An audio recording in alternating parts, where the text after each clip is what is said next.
Today I'm at the Trial Gardens for Spring Meadow Nursery, the home of the Proven Winners Color Choice Shrubs. And we're going to take you for a walk through these gardens and show you all of the beautiful shrubs that are blooming now in June. There's so many gorgeous colors here behind me. So let's go ahead and start taking a walk and talking about all the beautiful blooms that are going on right now. So these are some very young plants. They're only about 4, maybe 5 foot tall. But Thin Man is hardy in zones 3 to 7, and it's going to get about 12 to 15 foot tall when it's mature and about 3 to 5 foot wide. They like to be grown in full sun locations, and this is just going to be a great addition to a nice skinny columnar evergreen if you're looking to plant something like that in your garden. The thing with these I love is the habit. I mean, just such a skinny plant that's going to get so tall.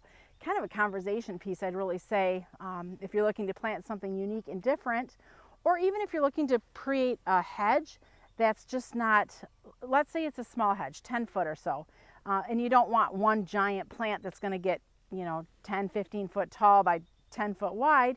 You want to do more plants in that small area.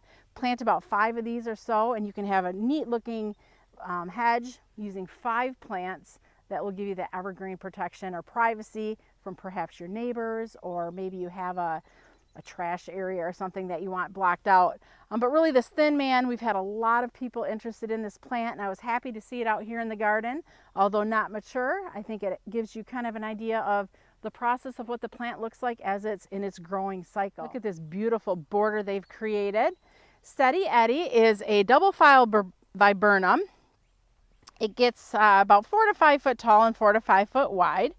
It's hardy in zones 5 to 8 and likes to be grown in full sun to part shade locations. It's the beginning of June right now, and you can see the beautiful flowers. Steady Eddie, the name kind of implies, because this plant just continues to flower throughout the summer. It is a plant that grows on the old growth, so if you do feel like you need to do any trimming, we recommend doing so after it's done flowering. This is a beautiful pollinator-friendly plant, nice white flowers, kind of like a mop head if we were talking hydrangeas, kind of a mop head flower look, really nice and open. It's got moderate deer resistance and makes a perfect hedge or border like we're seeing here in this trial garden. So if you're looking to add viburnum into your garden or your collection of your landscape, consider giving the double file viburnum Steady Eddie a try. Plant. One of the roses that I have so many favorites, right? But this one, I love all the various colors that are blooming on this Ringo AllStar.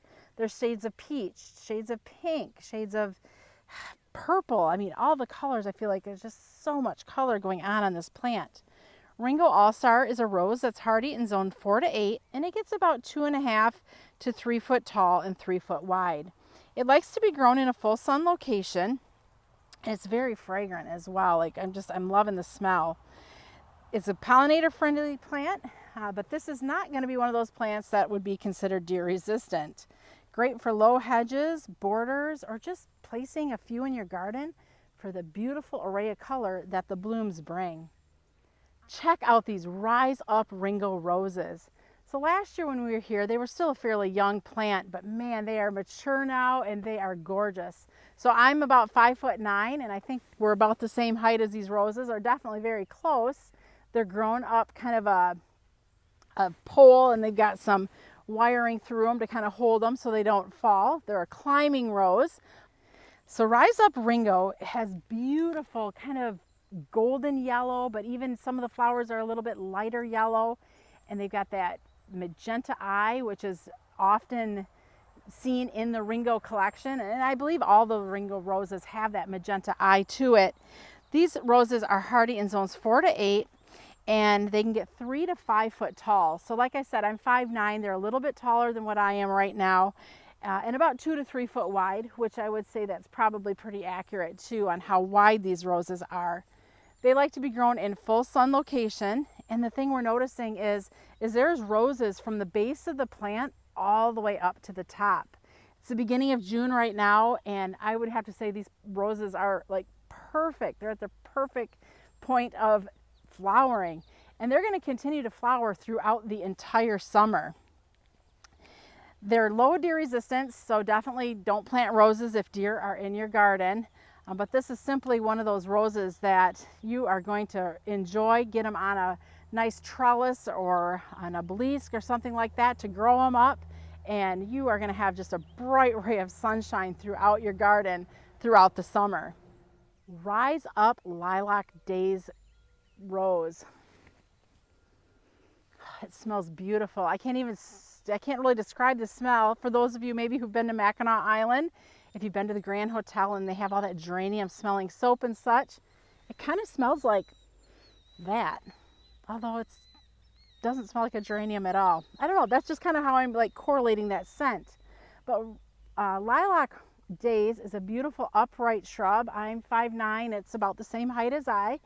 It's the beginning of June right now, so let's go ahead and take a closer look here at these beautiful flowers. So although the flowers aren't huge flowers, they're, I would say, kind of semi-double if I was going to describe them. Lilac Days is hardy in zones 4 to 8, and it gets about 5 to 8 foot tall. So these ones have quite a ways to go yet before they're at their mature height. And you can see they got these beautiful, just light lilac or lavender color blooms, blooming pretty much from the bottom of the plant to the top. And it's just started. It's just starting to put on the flowers right now. There's a lot of buds yet remaining. If you feel like you need to do any trimming on your rose, we recommend doing it in the spring. Although really, I wouldn't do much trimming on these because they're just such a nice upright habit. They're grown here on a obelisk, and yeah, they've got really a nice, slender, upright feel to the habit of these plants. You can use them as a specimen out in the garden or plant in mass like is shown here in this particular garden. But yeah, if you're just looking for some nice columnar addition to the garden, these Rise Up roses really give a nice upright columnar feel and are blooming. They bloom all summer long, so not only are you going to have, you know, just a little bit of color at the beginning of the summer, you're going to have color all summer long. And here we have a beautiful mass planting of the Illuminati Arch Mock Orange. It smells so beautiful right now. Let's go in and take a closer look at these plants.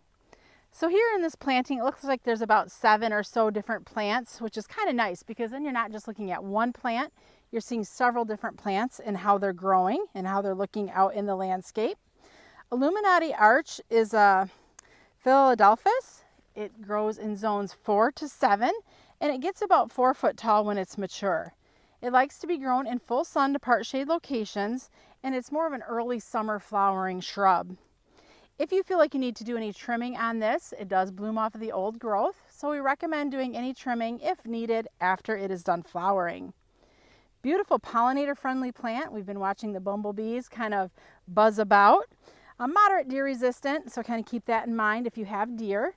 The thing I'd like to point out is the beautiful, crisp, clean white flowers. So they're a semi-double flower. They're probably about 1.5 to 2 inches across, and the flowers totally line this plant from tip to toe, top to bottom, and really have a nice look here out in the landscape. So if you're looking to plant a beautiful white flowering shrub for early summer color, consider giving the Mock Orange Illuminati Arch a try.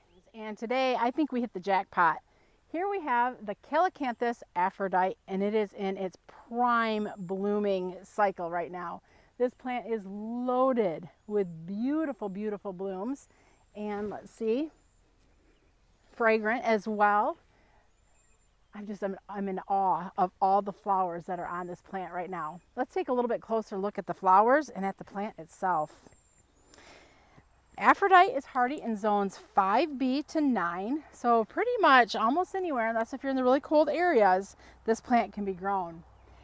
It grows 5 to 10 foot tall, which I'm going to kind of amend that a little bit because this plant is upwards of certainly 10 foot, if not even 12 foot tall.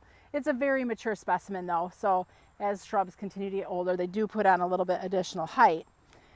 It likes to be grown in full sun to part shade locations, and you can just see the beautiful loads of blooms that are on this plant right now. So right now we are here when it is in its prime for blooming, but I've been here throughout the summer, and there's always some variation of flower going on this plant. Although, like I said, this is the most flowers we have ever seen, so I think we're here just at the optimal time. This plant has moderate deer resistance, so one you could maybe try if you're, if you want to give it a try. No promises, but definitely one that's not going to be a first choice for them if they're looking to munch on something. A great specimen plant because of its sheer size. So, I mean, right now, I would say, it's definitely in shrub form, but you could certainly trim up some of those bottom leaves if you wanted to and kind of have more of a multi-stem tree look if you wanted to. But really, wow, what a beautiful, beautiful plant. Huge burgundy blooms, fragrant, lots of them. Just a really different and unique shrub that if you have the space, you might want to consider adding it to your collection. Thank you for walking through this beautiful shrub trial garden with me today. If you have any questions or comments, please feel free to leave them below. If you're new to our station, we encourage you to subscribe. And as always, if there's anything we talked about today that you're interested in, you can check us out at gardencrossings.com and we can mail you these directly to your door. Thanks for watching. I'm Heidi from Garden Crossings.